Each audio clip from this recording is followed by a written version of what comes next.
Ute Radio? Ute Radio, yeah, that's the last one. Funny thing about Ute Radio is when they first started, I don't know if it was when they first started, my homeboy Yoda was a DJ over there. Oh, yeah? And he wanted me to come on there, like, I ain't gonna say so bad, but he wanted me to be a part of it. And it just never worked out. But I like their little studio up there above the student pretty cool. union. Yeah. I was surprised. I don't know if they did that at my college, to be honest, but when I went to that one, DJ Fix Kid, who was the one that was doing that, he Slap. I don't know.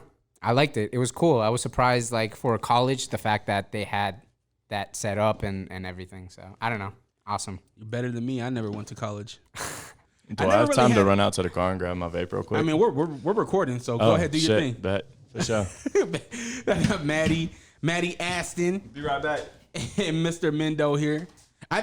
Matty's kind of a bonus because I didn't know he was pulling up with you. Yeah. But he pulled Surprise. It's a surprise. Honestly, whenever I pull up anywhere.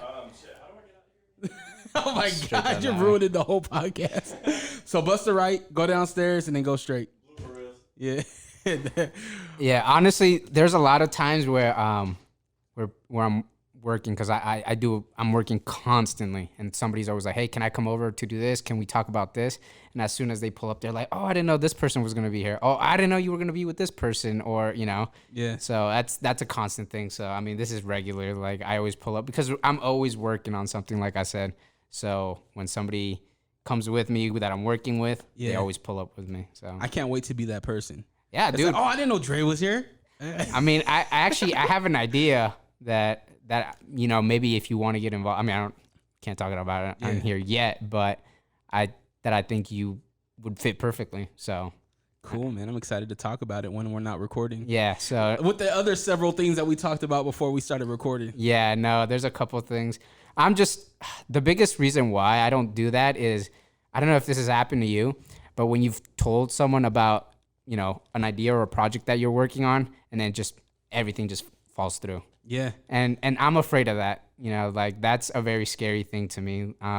That for the things that I'm working on to just fall through, and then I'm just like, oh shoot, you know, I don't want to be that person that's the talker. Yeah. I don't want to be known as that ever.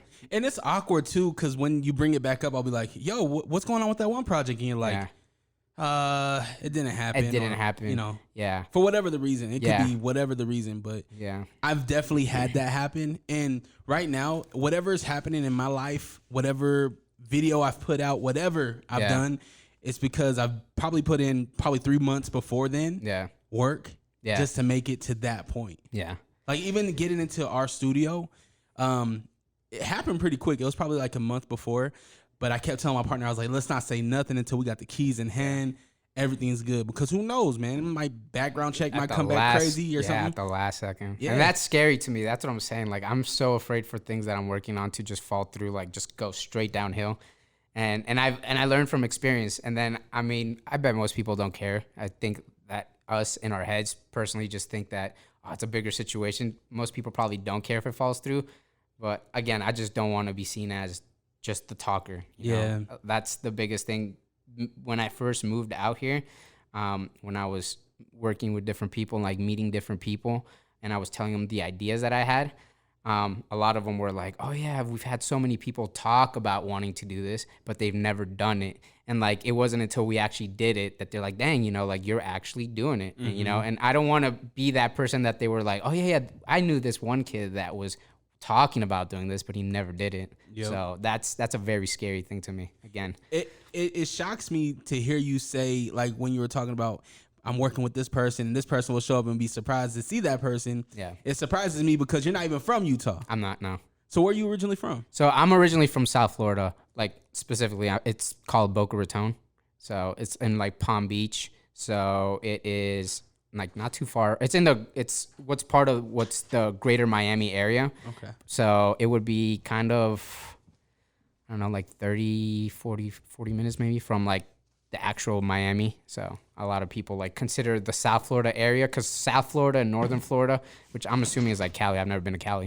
It has that like North Cali is, from what I've heard, is different from South Cali. And so South Florida is a completely different animal from North Florida. So I seen a meme that said that an asteroid was coming, right? Yeah. And said it's gonna hit the United States somewhere. Yeah. And so he was like, please Florida. be Florida. Yeah. Like if you're gonna hit anywhere, just hit Florida. honestly, it's so weird, because it wasn't until I moved out here that I realized, I'm like, dang, yo, like my people are crazy, you know? On Like, a side note, it's California, not Cali. I love you though, bro. oh, my bad. Oh, we don't say Cali. We do not. Is that a No, sir. California thing? Like California people don't Yeah, like if it you're when from California and you call Oh, it then Cali, you can you say get Cali. like shunned. But I'm not from California. But I know exactly. But you know, And I don't want to Future pretend reference. like I'm from California There you go. either. Yeah. Mr. Dodgers hat. Yeah, I know. And I'm wearing mean, a shit. Dodgers hat too. it, I love it goes LA. with the fit. All right. It Get off my actually man. does, you know.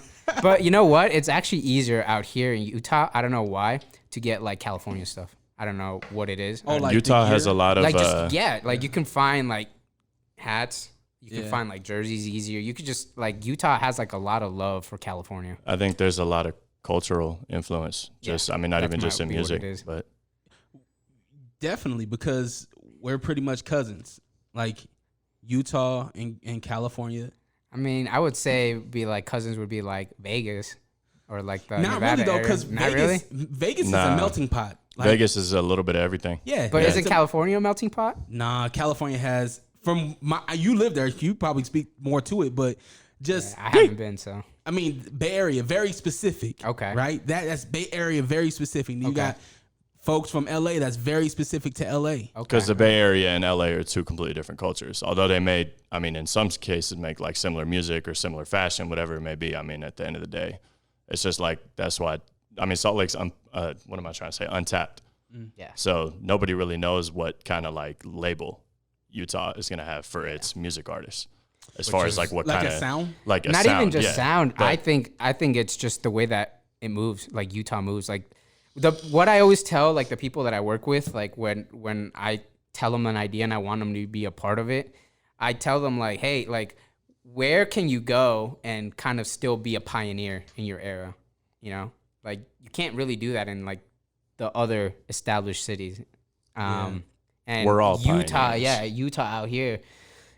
You don't have to follow a specific, you know, way to do things. There's, I don't want to say there's no gatekeepers, but there kind of really isn't, you know, like you can pave your own way. I think you can do that anywhere though. That's not just a Utah thing. I don't think Post so. Malone is going to be the first or the reason why an artist blows up out of Utah. 'Cause I don't think he's so. going to notice. I don't don't know think why. so. I just have He always felt hasn't that done way it. since I came here. Why? I don't think so. I don't because there hasn't been an opportunity to. No, with COVID. I don't There's think been so. a ton of. You see all the But- fucking pictures people take with this motherfucker. Yeah, I was gonna say I don't think so. I don't think Yeah, it's gonna be but- Post Malone.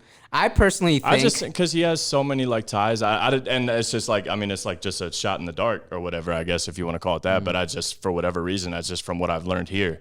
Because I mean there's so much diversity here. I've worked with like running a recording studio. I've worked with like anything from a Latin artist to a reggae artist to a rapper to a singer to females to males to whoever. Maybe it's just there's so much diversity and that's why the potential is untapped here because there's not one specific like. Okay, somebody thinks about Salt Lake City or Utah or whatever as a whole. There's nobody thinks about a certain like not a sound like what Mendo was saying, not specifically a sound, but just kind of like just a whether it's a look, whether it's a sound, whether it's a feel, whether it's a whatever it is. But like there's no label on what you think about when you think about Salt Lake City music or Utah music. So honestly, nobody knows what that's I don't think so because I mean, how many stories do you hear of like people that run studios and stuff like, oh yeah, Post Malone, pulled up. People see him, but like, how many people are like, oh, yo, he actually came out to like this, Like a and he show or pulled up something to or this. whatever it is, So yeah. I don't think so. I think it's us that we need to come together, and do it, and that's what I feel like I'm all about trying to do. Come together how? What do you mean by that? Come together. I mean, Since when I moved here, one of the big things because I always wondered, I'm like, oh man, this artist is dope. How come this artist has never collaborated with this artist? How come this artist knows of this person but has never reached out, has been like, yo, I've been, wanting to work with you, or I've heard you, and how come it's never happened? And one of the things that I get the most is it's very cliquish, and I'm very baffled. I think it's that by way it. everywhere. But don't you think extent. that while we understand that clicks happen, that we unfortunately create clicks our own selves? Yeah. Just from the individuals that we work Not with. even not even intentionally. Yeah, not even intentionally, I think is what it is. But I think it's just like, you just got to see it happen. Like, oh yeah, like this is cool. Like I never thought this artist and this artist like would work. And I think about it from a consumer perspective. Yeah. Like I always think of everything from a consumer perspective. Like for example, what if this artist collaborated with this artist? Like I don't Well, even look at have how me and Yankee ended up coming together. I mean, it wasn't necessarily by accident, but you were the originator of that because of the fact that you brought him around me for the studio session for the mixtape. Yeah. And then we ended up just catching a vibe. And then I feel like that's just how connections are made in general. Because I just immediately knew that like him and I had like a connection, whether it was going to be business related, friendship related, whatever. Shout out Young Yankee, by the way. But it just kind of, it comes together randomly. But I mean, I think it's the whole cliche about everything happens for a reason is like the absolute most truest statement of, I feel like anybody's entire life, no matter how cliche it sounds. I think that just the conversation that we had before we cut everything on proves that. Yeah. You know what I mean? Everything happens for a reason. It does. There's a reason why you guys. This was spontaneous, somewhat spontaneous today. Yeah. So. I don't want to get into it because I know that, things are under wraps, but just to use that as an example, like everything does happen for a reason. It does. And if it feels right, then just that's the right direction. Right? Yeah. Gut feelings are always right. It's not even just that. 99% I mean, of the time. if you mess up, you mess up, It's better not taking action, which goes back to I never want to be known as a talker. I'd rather fail and be known as somebody that tried to do something than to be the talker that Amen to never that, did bro. anything. Amen to that. What brought you to Utah? Honestly, I never even thought I would Like ever be Post Malone. Yeah, Post Malone, yeah. No, honestly, I get this question so much.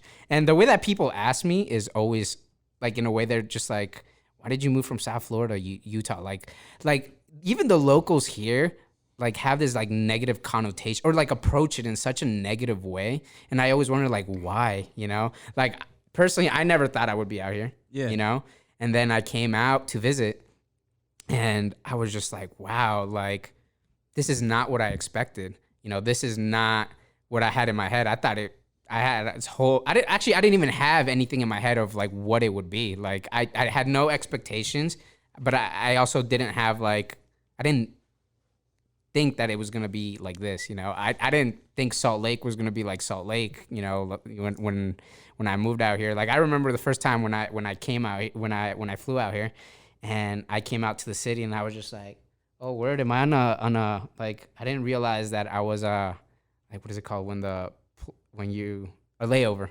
I'm like, oh, I didn't know I was on a layover. Let me get back into the airport. And then I was in Salt Lake. In my head, I was just like, this is not what I was expecting. I didn't expect, just I didn't know anything about it. But then you like learn about just how different it is. It's not that you didn't expect it; you just didn't know.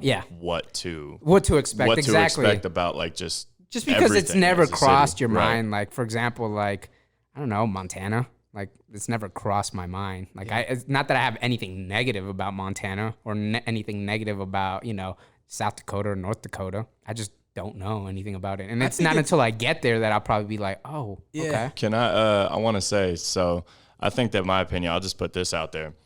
Salt Lake City is like right in the middle of the country.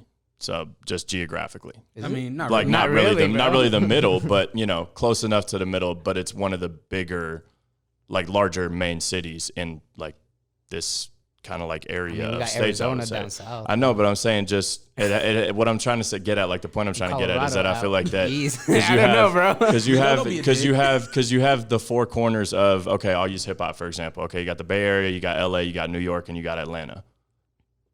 So with the diversity or the just I get what you're saying that I've gotten is that I feel like the Salt Lake has potential. I think it could be, and I want to put that out there that I feel like that it has potential. Is based off what I've seen, everybody I've met, everybody I've connected with, just business wise, personally, whatever it may be, is that it has potential to be a hub for not just one avenue, to where it gets a label to where like, oh, the Bay Area has this sound, New York has this sound, yada yada yada. Yeah, I think it's a good. I think I get what he's saying. I'm starting to discover that on a more on a deeper level now that I've made the connections that I've made in the 7 months, I guess, that I've been here now since January. And I didn't think, even kind of going back to what you were saying about not knowing what to expect, like I didn't know either, coming from, I mean, obviously being from the Bay Area originally and then spending my time in Atlanta and then going to a place like Salt Lake City. Everybody says, so the places that you've been or that you've known or the culture you've been around, why are you going to Salt Lake City to start a music business? And it's funny because it's the people of Utah that ask me that question, or they ask it to me. They ask me in that way. Like, they're like, why did you move from Florida? Or like, they're just like same thing. The reason coming why, from Miami, they're just like, right? Why? Like, why did you do that? Like, you made a mistake. It's a terrible decision. And, what are you doing? I'm just like, blah, blah, blah. I'm surprised people here don't have more love to represent, like I don't know what it is, but a lot of people don't have that love for their, they're so eager to like get out. I know so many people that are like, I cannot wait to move out to LA. I cannot wait to move out to New York. Or cannot wait to go out to Miami. And I'm just like, we pack their bags. We pack their bags, and it's all good. Like, it's all love. If you feel like you can't make it here, or you can't build your own opportunity to make something out of, nothing out of something, or whatever that looks like. But I mean, Utah is really, I feel like Utah is known for connections, in the sense of, we have movie studios doing stuff here. We have, and it's chefs, all low dancers. key too. It's really low key. Yeah. And I think that even musically we have 100%. A lot of stuff going on here. It might not be on a hip hop level or on the level that we're kind of on yet, but it is happening. Mm-hmm. We have Grammy Award winners here. Mm-hmm. We have, people that have done big things here, aside from Post Malone, right? Which I don't even think he's, I wouldn't consider him. I just think he's a person that lives here. I mean, he's a local, bro. Bro, he's going to the Olive Garden and pulling up to 7-Eleven. He's a fucking local. So I treat him as a local. I treat him okay. I mean, we don't need to be taking pictures with Post Malone. If Post want to pull up and do a podcast with me, cool. But I'm gonna treat him the same way y'all do y'all. Yeah. There's some drinks in the fridge. Make sure you have Bud Light for him. Nah, we Modelo all day. Yeah. I mean, he can bring his own Bud Light, but we gonna keep it authentic here. We Modelo, we tequila. That's what we do. There you go, 100%. I'm more of a Hennessy person. Okay, word. That's what what's the Macon brought the Henny Black. Mm-hmm. He didn't leave the bottle though, so I got a little beef with Macon right now. Oh man, Henny ain't that cheap. Macon, what you doing, bro? He had 6 G's on the table, but I mean, and in a $50 bottle, he didn't leave the bottle. I don't know, man. I don't know. I'm gonna fight him when I see him. Nah, I was just with him during the weekend. Macon. Yeah, tell him next time Dre's trying to fight you. I'll make sure he gets the message. Yeah, I'll let him know.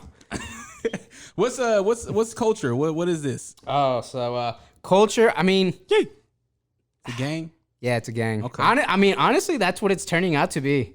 I mean, not in a way that's. No, it's a clique. Yeah, not even. I think it's like a movement. The way that I tell people, it's a movement. So like my whole idea, and this has been before I even moved out to Utah. And then that's one of the reasons why I moved out here. I saw like the opportunity, like as a creative person, I think about things in,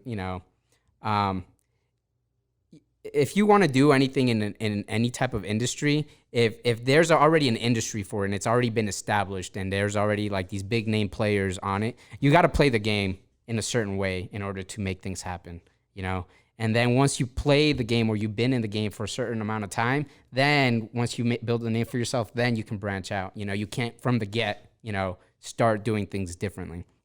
And that goes back to, back in South Florida, there's certain designers or certain, that have already been established. So if I wanted to get into that, what I wanted to do, it would be a longer path. And I would have to kind of play. It's like the game in order to do it. Whereas out here, it's a blank canvas because it's just like, well, nobody's done it, so there's no right way to do it yet, or quote unquote right way to do it. Mm-hmm. But if you go to New York and you wanted to, let's say do music, you know, you have to play the game in a certain way, you know, or you have to go, you know, you have to be buddy with certain people. You know, it's here. You don't because who's really realistically, you know, out here doing it so big that you're like, yo, you know, I got to rub shoulders with this person in this way. I haven't met any dickheads since I've been here. Yeah. I'm a dickhead and I'm the guy that no, I'm just playing. But, well, from a business standpoint, you do have to be a dickhead sometimes, you know, professionally. Being a professional dickhead is different than just being a dickhead. So the amount of times that I get people saying that, like, oh, I thought you were going to be a dick when I met you. And a big part of it goes because, I am shy. So people think that I don't approach them or I don't talk to them or that I don't, you know, go up to them and have a conversation. And they see that as, oh, you're just full of yourself. I'm just like, no, I'm just really shy. God, and then I hate that. When people like actually talk to me, they're like, oh, I get this all the time. They're like, man, you're actually really nice. And like, I thought you were a dick at first. And I was just like, damn. Why? Like, Just because they follow you and they don't ever talk to you? Yeah, that's what it is. Like, they're like, you've never like reached out, like, you know, stuff like that. And I don't know. I don't know what it is. I don't know what it is because if I knew, I'd probably be like, oh, you know, maybe I should fix that. So because people say I'm a dick, you know, or think that I'm a dick, and it's more common like once I actually meet someone, especially through social media. Like people see certain things and they follow you and stuff like that, and they look at your stories and, you know, maybe they expect someone to be like reach out, you know, because people see you on social media, and it's like I always say, shout out Joe Billionaire for saying for the one time. He said you can let people see shit, but you can't let people see shit, if that makes sense. Yeah.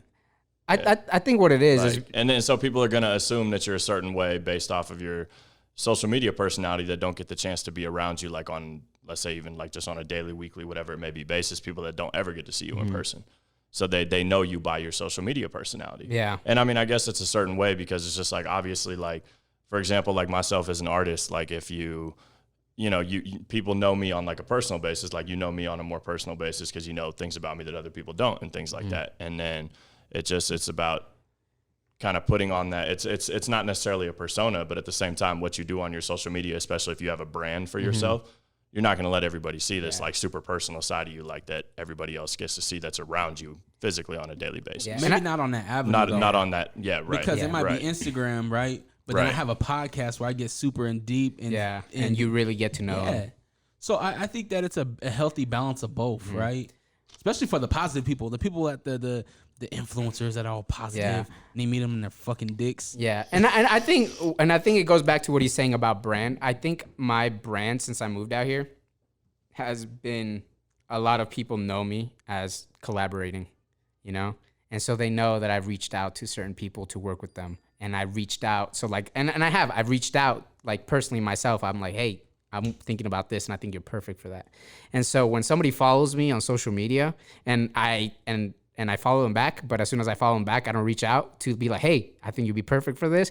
I think that's where they think like, oh man, he's a dick because that's a weird thing to think though. Yeah. I mean, I don't know 100%. Yeah. I don't think that 100% that it may be what it is, but I mean, I don't know. I've had people tell me like, oh, you're actually like a nice person, you know? Yeah. And again, I don't know if it's because I'm shy and I don't just like I'm not very like talkative until I really get comfortable with someone, or it is because, again, just because of that I am known for like working with other people and that I reach out to them and, you know, and stuff like that. And if I don't reach out to someone and, you know, and we've had like, you know, an interaction, maybe they commented on one of my stories or something. And, you know, I've commented back and they're like, oh, cool. Like we're talking, like maybe we'll work on something, but I never approached them. You know, I don't know if that's what it is, but again, also, who am I? You know, I'm a nobody too. I wish it was that personal for me. I mean, the first thing that people always say is like, wow, you're tall. And I get the opposite. And I was like, wow, Matty can rap. The first time I heard Bay Boy, I was like, oh, I did not expect that. Yeah. Hey. Yeah. Shout out to Bay Area. Shout out to Homeland. So is culture, is that where you want, because you said that you thought about this before you moved to Utah. Yeah. Is it where did you change the vision at all? No. So my vision, and it's crazy because I was thinking about this like not too long ago. So I've always been a creative person. I've always been a creative kid. one person I've always looked up to, like multifaceted like creatives, like Leonardo da Vinci, Walt Disney. I've looked up to, I love Childish Gambino, Donald Glover, because of all the different things he does, like all the different avenues, all the creative people that are in different avenues. To me, I'm like, oh, I want to do that. Like, I want to do that. I want to be able to just create, and not just necessarily like one thing, but many, many different things. And I know there's a lot more people like me as well. And so, or not even just that want to do all that, like create in different ways, but they might just be a creative for one thing. But culture. So culture, if you look up at the definition of culture, it pretty much says that it is, the arts, creativity, all coming together to form culture, like the culture. And so that's what, I always think that I'm like, as creators, we are the reason why culture exists, the clothing, the way, like with the music, we are the reason. We are providing the culture for the people. And that's why this entire movement that I'm doing is so focused on like the culture. Like we're trying to build a culture. We're trying to set our own culture. We are the creators of that. We are moving that forward. And so that also goes in with why I spelled it with an X as opposed to the U regularly. So it's the idea behind that is that X is, in a variable in math, X could equal, whatever, and it changes the actual, the variable changes to equal something else, right? So X could be anything. X could be a producer. X could be a photographer. X could be whatever. But that, whatever it may be, it changes that culture. And obviously what's missing in the way that I spell it is you. So you're missing in order to complete the culture, to make the culture. I didn't know all that. That's fire, bro. Yeah, so that's a fire-ass concept. Yeah, so I mean, the whole name is Cxlture Supply. Have you ever rapped before? Yeah. I was going to say, you probably have some bars, because the way that you went in depth on that. Young Mendo. So, yeah. I fell in love with like hip-hop culture like way, way, way back, It was like 5th grade. But then I also fell in love with soccer at the same time. So I kind of like, but yeah, I actually used to. And the way that I approach, I never like got like super serious about it. Just again, because I got more serious about, trying to do something with soccer. But I did. And the way that I used to write, I used to actually write out like kind of like stories just regularly, like not trying to rhyme them, not trying to do bars, nothing. Like I would get the idea across, like the metaphors, all of that. And then once I had that done, then I would go and convert it into, making it, sound good. And that's how I used to write. But I was like 12, so it probably didn't even sound that 12. Good. But I used to even like mess with Fruity Loops. I used to try to make beats and like I used to do so many things when I was younger, and I was so like not afraid to just put it out there and do it. And over time, as you get older, you kind of get that fear back as like, well, what are people going to think of me if I do this? I'm going to look foolish. But now, like I got to a point where I'm like, screw it, and I'm exactly now, what I do now is pretty much what I did when I was like 11, 12 years old in that time frame. Exact same thing, like the same way that I approach things, like just creating because I want to create something, not caring about clicks and just approaching people and like, hey, let's do this. This is going to be fun. Or like, hey, let's go do this. I just approach it the same way. Like I used to have so many different loves, again, like soccer, hip hop, drawing. I used to make videos. I used to do all that stuff. And I just be like, screw it. Like, I'll just do it. And I approach that now in the same way. Like I lost that fear of, I don't care what people think. I'm just going to do it. That's beautiful, man. Because I feel like as a creator, right, somebody that just might not just be producing a song, but you're like, damn, like I have a vision for this video for this song. Right? Exactly. It's like, don't put yourself in a box. Mm-hmm. And for a long time, I think that a lot of people felt that way. But I feel like as we see more people jumping into different stuff, they're like, I shouldn't feel like I can be confined to just one thing or one talent or one whatever that is. Yeah. Or you might not even be good at it, but I want to try to do it. But you want to try it, yeah. And if people laugh at it, then they laugh at it. But I think that's a reflection of yourself if you sit there and laugh at somebody for trying to do something.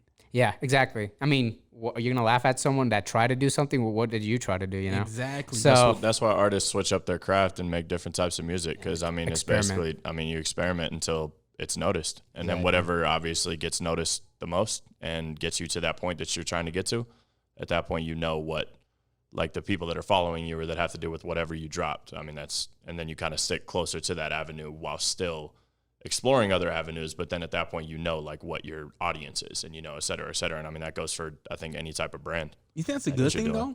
To cater to whatever's getting you the most attention? No, I think, but it's like, for example, like, if you have somebody, people like, as you see artists as they advance further in their career, like, I use DaBaby for an example. Like you look at kind of, I guess you could say, how far he's come with his own personal music, because you look at the songs that were the most popular in the bed, like you look at Suge, and then just any of the mainstream songs that, like, yeah, they might have plaques and everything, but they're just turn up anthems. They're anthems. Like, he's really spitting and everything, but it's an anthem. It's catchy, and people like catchy nowadays. That's just how the music industry is, as simple as that.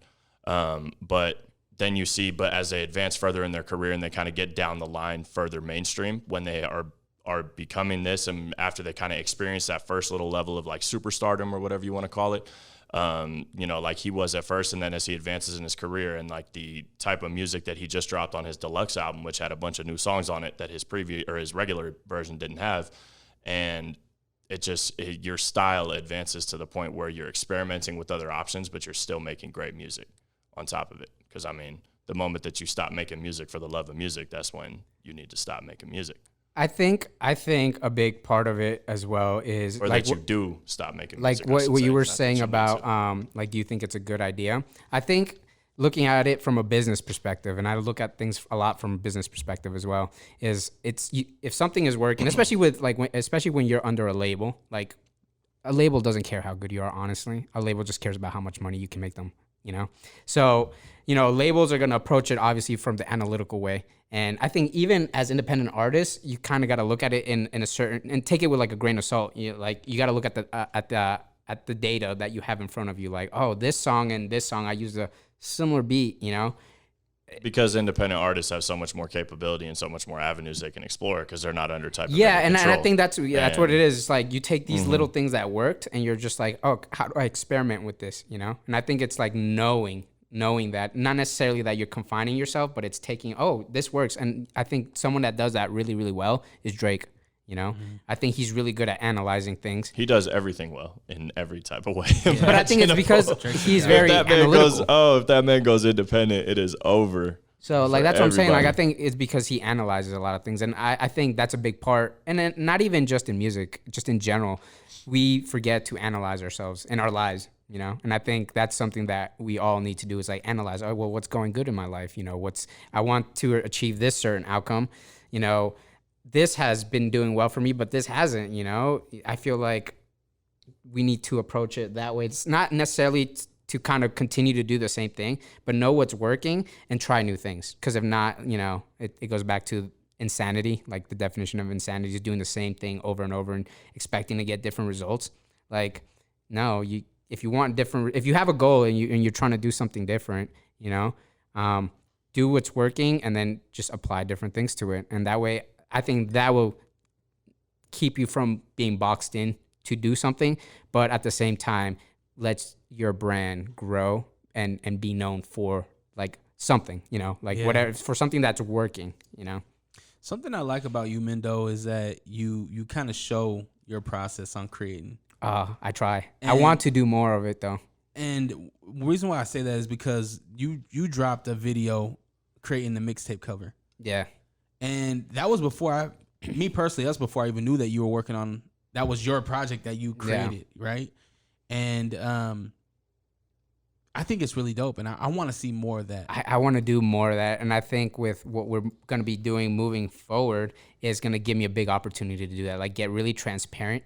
I think a lot of people don't know what it takes, or not even what it takes, but they don't know what goes into creating like a final product, whether it be clothing, whether it be music, whether it be, a cover for art or a music video or whatever it may be. People don't know. And so, when they approach something, they're a little ignorant when it comes to, for example, music videos or a logo for, I have people approach me and they're like, how much for a logo? And then, I tell them like, this is how much it is. and they're just like, dang, I thought it was going to be like $10. Yeah. And then you just be like, well, do you know the process that goes into what we're trying to do? Or like, you know, I'm sure with like mixing and mastering, people are just like, oh man, why does this cost so much? Like, oh yeah, you say, oh, all right, well, I'll keep you in mind. I just thought it was going to be like a little bit more in my budget or something. I'm trying to say like something, they throw a number and out I'm just there. like, it's cool. Like, I'm never disrespectful about it, but you're just like, look, dude, like I've been working my ass off for years. So like, I deserve this payment that I charge. I charge this, and this because I've earned the right to charge this, and this. Yeah, and I mean, it's not even that. I just think they don't know. That sounds kind of egotistical. I apologize for that. I'm not egotistical whatsoever. Just want to make that clear. But yeah, it's like it's a different. I don't even know how to explain it. Like it's just they just don't know. They just ignorance is bliss. Ignorance is bliss. Yeah. So and I think that is as creatives where we have to do our part. You know, and it's not even just for like doing business with other people. I think it's to also let other people that want to get into whatever we're doing and give them away, let them know like, oh, you know what? This is what it takes. This is what I need to do. This is why it costs this much. You know, it educates them in a way that you don't even know, you know? Like if for example, I don't know, just any artist, they did a video of from start to finish how they did this. I think Ryan Leslie, the producer, did that. You know, he would record himself just producing a beat, and he would show like how he did it from scratch, and it shows you the process. And one, you get a little bit more understanding, but you also gain respect for like your craft. You know, I think that's the biggest thing about like with I guess myself as an audio engineer too, and I mean even yourself as a creative director, no matter what you're doing, is just people don't, I think, understand the deeper process of what actually goes into something. And I use audio engineering as a perfect example of that because I feel like the people that I don't even want to say that are ignorant about it, but that just don't know exactly what goes into the process of making a song be that song. I mean, you got to think there's songs that take months, sometimes like years to perfect, whatever it may be, and before they drop the final version. And so it just kind of becomes a thing that people don't really seem to understand. So when they see the process of that, they're like, oh shit, like a lot goes into this. Like it takes a lot of time and effort and whatever it may be, you know, to the point where people like slave over it. You know what I mean? Yeah. They just don't know. And they don't understand it. And that's not necessarily a bad thing. Because, you know, if everybody understood it, everybody would be doing it. Not even that they would just do it. They just, but it would. They wouldn't have as many questions as like, how do I start? You know, they have like a blueprint to kind of look at. That goes for any job, any career, no matter what you do. I mean, it made me appreciate you more though. Really? Seeing that, it made me appreciate not only yourself, but like it made me appreciate that finished product. Mm-hmm. Yeah. Because I seen it on my iTunes, I'm like, oh shit, this is the shit that he dropped. Yeah. This is shit that we seen the time lapse on. Yeah. I knew how much effort went into it. Yeah. And then just to hear the way that you introed the whole tape. Yeah. 001, like it was done really nicely, man. I appreciate that. So where'd that whole thing come from? Where'd the idea from that come from? I get inspired by a lot of different things, to be honest. There's not one thing that I could be like, oh yeah, this has led it, but I've always been a big fan of collaboration. And in my head, I have when I have an idea, it's multifaceted. So like I have this clothing idea, but I have a soundtrack that goes with it in my head, that goes with this video, that goes with this animation, that goes with this entire story that I'm going to tell. And so that's why when I do something, I can't just drop, you know, whatever. I can't just drop a hoodie. I have to drop a story behind it, like whatever project it may be.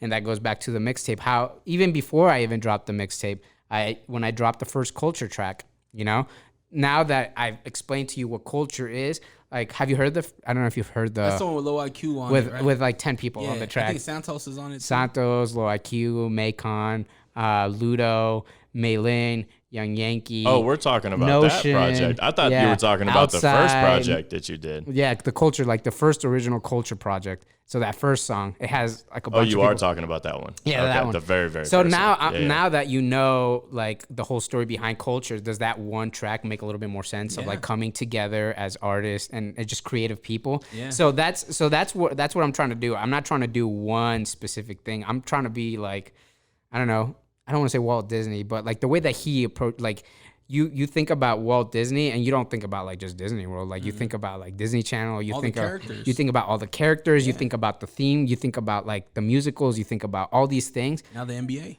Exactly. They own ESPN, you know? So I'm just like, think about all that, you know, like that's how I approach my work. It's just like, oh, it's not a song. I'm not just dropping a song. I'm not just dropping a t-shirt. I'm not just dropping, it's a whole world that I'm trying, an experience actually is probably the better word that I'm trying to do with it. So originally the first, you know, when I dropped the original Cxlture track, the idea behind that, I was just like, oh, I want to find a song that fits this idea of what I want to do, you know, of what I want to draw, like this whole concept, you know, but obviously there's nothing out there because it hasn't been created, you know, it hasn't, or maybe it has, I don't know, but the way that I wanted to approach it. So it didn't happen. So I knew the only way that I can find the perfect song to do this, to represent the, you know, like the song that represents the brand, the best way to do it was to actually just create it myself. You know, I was not going to find the perfect song until I did it myself. Same thing with this last project that I did. You know, the whole concept, the story, you know, the whole story was kind of like the COVID times. We're like trapped. We can't go, we can't party, we can't do none of that. So the idea that I had was only way we can do it is if we go back in time. So the actual like mixtape, which is that CD in the artwork, what it is that CD, you put that into wherever and it transports you back in time. And then that's why the music reflects that as well. The beats that we created, the way the artists were coming together, it was all planned out to kind of tell that same story. Even with like the hoodies we're dropping and then something else that we're going to be doing that goes along with that same project, but because of COVID, you know, kind of has to be backtracked. But Mendo, you can't hear right now, but we're listening to the tape as you're talking. Oh. And it's done really nicely, man. Like this whole thing. Oh yeah. It's really futuristic. Access granted. I actually made this myself. The access granted? Everything. Welcome, Like Mendo. for this intro. You did all the tracks to it. I did it. I mixed it and mastered it. No offense, Matty. You good? But yeah, did you even get a chance? Not on the intro, no. No, not an intro. I was just No, I didn't like, I touch don't it. want. No, the he was intro- working the- on everything else. the I'm like, intro I'm not had gonna it, pile yeah. that on him. That's you know? that's something that I didn't need to do. That was something that you I just that you had did the it. creative capability to do that. I was like, yeah, just leave the vocals to me. You can do all the little like fancy shit. So yeah, I did that. I did the whole like introduction. I did like the whole sound effects, combining them, recording myself doing like That intro is nasty. typing up with Siri and stuff like that. I just did that. Like again, just creative outlet. Like I wanted to do it. Honestly, like who knows? Maybe in like the future, I'll drop a verse myself. You know, and just I don't know. I don't know what I'm. I gonna know do. you have a verse in the tuck ready to go. No, I don't. I haven't written anything in years. So, but I mean, maybe if I sit down and do it, I might just do it just to do it. I don't care if it's bad or good. I'm not trying to be a rapper. Yeah. I'm not trying to, you know, I'm just trying to create an experience that's in my head and just put it out there for everybody. You guys did it. You did it nicely, man. The song appreciate placement on the tape. You know, you see my review on it. Yeah, I appreciate that. You guys did really, really well on it. The last track's definitely my favorite track. With I think it was Santos, Datsani, and Low Mindset. IQ, and then produced by Outside. That one's out of there, man. We need the video for that. I actually want to do a video for all three of them. Mm-hmm. And We need the intro video though. that's going to be hard because the way that I would want to do it is probably not something that I could pull off, like at the same time that I'm trying to pull all the other three off. Yeah, that intro would be That would be intricate. like super. I don't know how I would come about it. The way based on the way that I would see it, you know, and to make it possible with like, you know, X amount of money. So Yeah. it'd be sure. tough, to be honest. So you've been in Utah for how long? August is 2 years. 2 so years. 2 years And now. You've been here for 7 months. End of January. Okay, so about 9 months almost. yeah. And Damn, 9 months. Damn. yeah, you Yeah. could I'm have over had a here. I'm baby. over here thinking it was like 7. That's So how I was like, creative, oh, man. I've only been here for like a little bit over a year, but then I'm like, oh damn, I'm approaching 2 years. Yeah. You know? And maybe it's just me being asleep. I'm not sure, but I feel like I just recently found out about Mendo, maybe about the last 9 months, Yeah. if that. So, Well, because when I moved out here, I didn't know anybody. and that's kind of what I was You gonna know? get at. So I How had, did to, you I had to guys- start from zero, you know? You started at zero, but what was that first connection for you guys? Like, how did you guys? Because being a transplant, right? Being a transplant here, not knowing anybody. Yeah. I'm assuming you didn't know anybody either. I did not. I came out here to start my studio business with Jared, with JC Visuals. Okay. And that's basically, we started the business from scratch at that point. So it was basically like the same, it's the same type of idea. I knew him, but I started the business with him. So we still had to work to get our clients and basically advertise ourselves. Is JC from our Utah? business? No, we grew up together in the Bay Area. So you both didn't know anybody. So I've known him since high school. He's been here with because he's married and they have a dog and stuff. And so he's got his life here. And he's been here, I think, I want to say 5 or 6 years, and then I think, or 7 years total, but 5 years in the place that he's at now, like with his wife. But he's been here like 7 years total. So he's been here basically since the end of high school, since we graduated. And that was back in 2012. So how'd you guys get started? You didn't both didn't know nobody. So honestly, I actually came. So I don't know what the story is behind him coming out here, anything like that. But as far as the studios, like I said, I was about 2 weeks from moving to Vegas from Atlanta, because I came out from Atlanta, where all my immediate family's at now. The parents retired out there. They got the grandkids and stuff. So I was out there and moving back and forth. I've done 5 cross-country trips moving back and forth in the past, like, I would say, like 6 years. Damn. Yeah. So it's been a wild ride for me. So I'm hoping that Utah is like the stop, especially with my business and everything. I actually just branched off from Firehouse, the studio I was with before, that I co-owned with him. And now I'm going to be moving into a commercial space out here, et cetera, details for later. But yeah, and so, I came out here, I was 2 weeks from moving from Vegas, and then he basically called me and he was like, you know what, like, fuck it, bro. Let's start this studio business. Like, let's do it. So 2 weeks later, I was driving out here instead of going to Vegas. And then now 9 months here later, like, I just skyrocketed. So it's dope, man. It's dope. And stuff is all finally like coming together. So it's a blessing, man. It's a true blessing. That's nuts, man. Yeah. And what about you? So, I don't know. I'm I don't want to say like a go-getter, but back when I was in Florida, like as soon as I came out here and I saw the vision in my head of what I wanted to do, I went back to Florida and I literally went on Instagram and just started like looking for people. I'm like, oh, let's see who are the noisemakers out there. Yeah. Who am I gonna work with? And I followed a bunch of people, DM'd them, like did my research on them, listened to some of their music, saw whatever they were creating. If it was like a photographer, looking at what they were doing. And so what I did is like I just befriended them before I even came out here. And then when I was actually out here, I asked to work with some of them. I like cold called a lot of like businesses, trying to like work with them and stuff like that, like as a freelancer.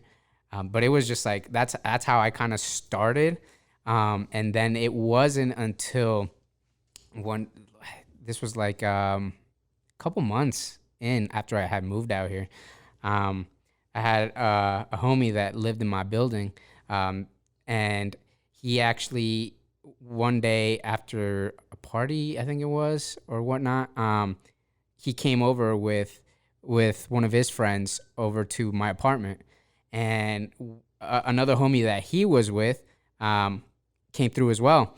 And I didn't know who it was, but I know it's May Lin, who is he's another artist, and so they came to my spot, and that's when he saw a microphone that I had like on my desk, and he's like, "Oh, do you make music?" And I was like, "Nah, I don't. I have it there to like make videos or like podcast if I want to." And then he's like, "Oh, I make music and stuff like that." And I told him like, "Yo, freestyle for me right now." And I actually have the video of when I met him for the first day. And then I put some like, I don't even remember what I put on, but he like started freestyling, and I was just like, oh, this kid's good. Malin's a crazy freestyle, bro. He's good. I was like, he's crazy with the shits. He's really good. Shout out to Malin, but yeah, no, he's really, really good. And that's the first person that I met, and he was so down to work, which, from there, that's where I met everybody else. Through him, he invited me out to the keys to the city. Mm-hmm.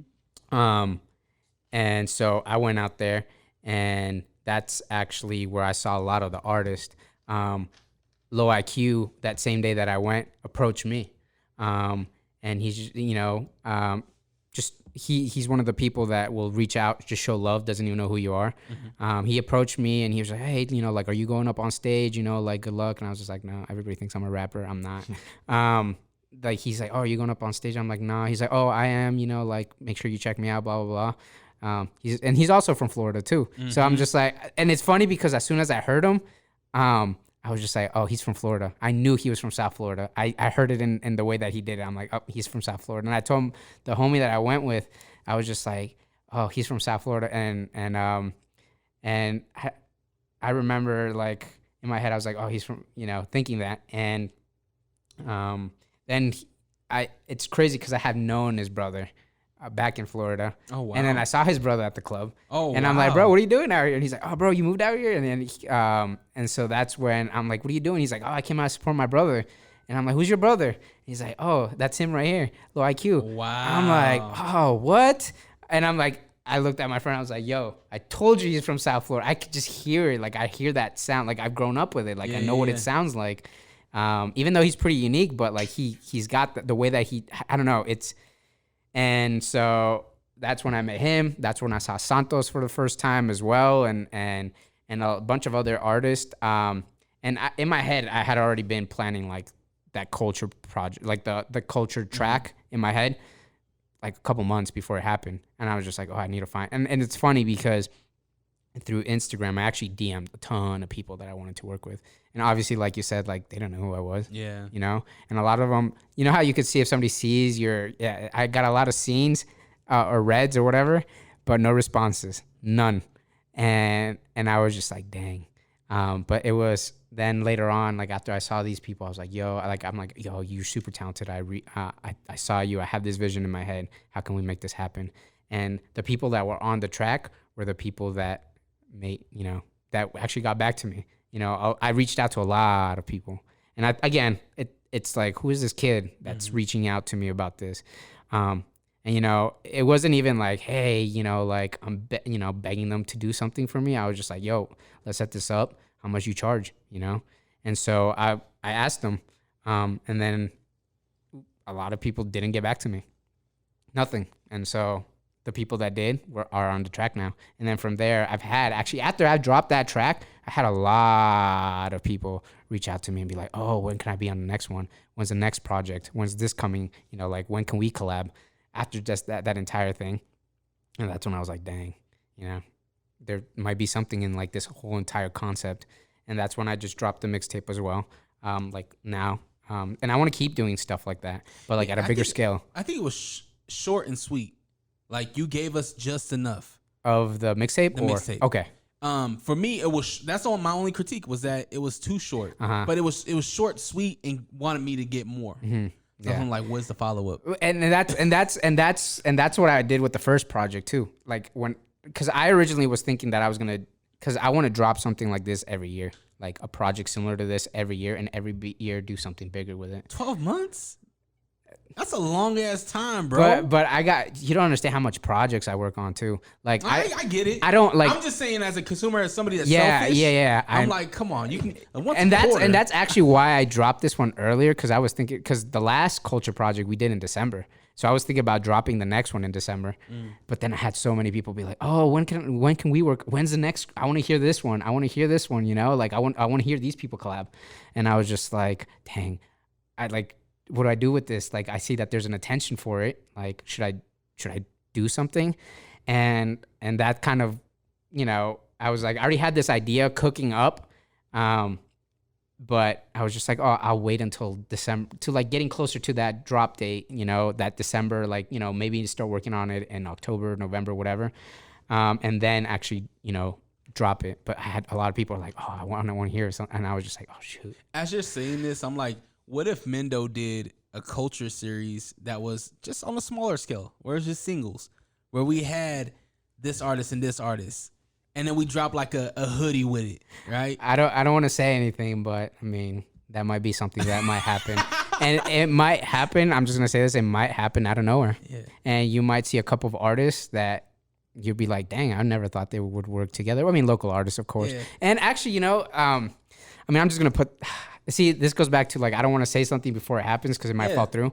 But at the end of the day, what I want to do is I want to get the local artists here and like local artists in other places together, combine that. And like, again, a lot of people don't know, but I plan out everything when it comes to like the songs. It's not, like in my head, I already know what it sounds like.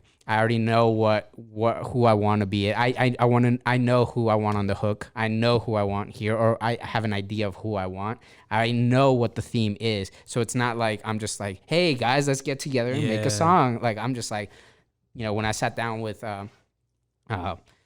Nels, which is the first track, Time, DJ Burns, which is the second track, Lost, and Outside, which is the third track, Baila.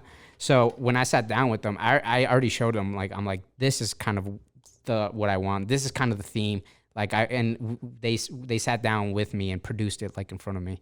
And I was just like, change this up. You know, I mean, I don't know music, but it's funny because when we were working on Lost, which was the very first track that we actually worked on, which is the second track on the mixtape, we were at DJ Burns' spot with Ludo and Yankee, and we were changing it up because originally what Burns had sent me was something completely different from what I had in my head. And I was like, no, I think we need to sit down and do it so we can make it sound like what's in my head. And I was there and I was like making like sounds like for him. Like I was like, no, I want it to sound like this, like, you know, and like at this, and I probably people, you know, cause I can't speak music, you know, I could only like try to communicate what's in my head. And so and that's how I work with people, you know. Same thing with Matty. Like with Matty, when I wanted the mixing and mastering, this man literally came to me and he was like, bro, I want this done to this and this done in this and this way done this way. And it's like, you know, it's just down to the dot, like not just with one specific thing, but like I'm talking about the recording process, the mixing process, the mastering process, the post-production. Like he knows that my specialty as an engineer is post-production, but I had to find different ways to work that because normally it's like, because you would hear different post-production on like a trap beat or something, for example, or not even a trap beat, but just vocals, because that's why I say I specialize in post-production. So, you know, whether it's like, you know, the beat chops, vocal drops, different effects to the beat and everything. And so I had to work that because I also mixed the beats as well on the project, except for the one that Nels made, which was Lost, right? No, Nels made Time. That's right. Yeah, he hopped on his own beat. Duh, I'm tripping. My bad, Nels. But yeah, and it's just like he just has that's why like I enjoy working with Mendo so much and why we're continuing to work together and like why we have just so much already planned that is just, you know, stuff that is in effect, but not in effect in necessarily, just because we have a lot of plans and we have a lot of schematics that we're putting together that we want to put together, and that it's just a matter of putting it in order pretty much. And so we got a lot coming. I mean, this man is like, you know, I always call him Mendo Cali because he just, I mean, it's just as simple as that, because it's just the same type of vision, not just necessarily because he's like doing everything, but just like, just the business mindset, just the way that he approaches everything, whether it's just a conversation about trying to plan something or whether it's actually putting it into effect. I mean, he's just committed to every single little bit of it. And I always say like it's extremely rare and genuine nowadays to actually talk to somebody that has both a good business mindset, but also has a good heart and is a good wholehearted person. And like, you know, and I like to think about that as myself. So I want to work with other people that have the same mindset as myself. And so Mendo is one of the few people that I can just genuinely say that about out here. You know what I mean? That I've met out here, and I've met a lot of people out here so far. And it's nice, and that's what I love about being out here too, is that I have not, like what we were talking about before, I have not met a lot of dickheads out here. There's a lot of nice, respectful people, and everybody wants to work. And I've worked with so many hungry people. You gotta watch that though. But like, I'd rather somebody be a dick to my face than to be smiling in my face. No. So like, sorry, I'm gonna. No, you're good, bro. Go ahead. I was gonna say, like, if somebody is trash, like if somebody does not step up to the plate when I want to work with them, if they do not step up to the plate, I will legit tell them like, dude, you are not doing what I, you know, like I mean, I think maybe that might be another reason why people think I'm a dick, because I'm very, very honest. Like if you are not performing, or if you're not doing, or ask, like if what's in my head is not happening, I'll just tell you, I'm like, this is like the same way that I would make sounds with my mouth to make the beat sound right, to get it more to what I'm thinking about.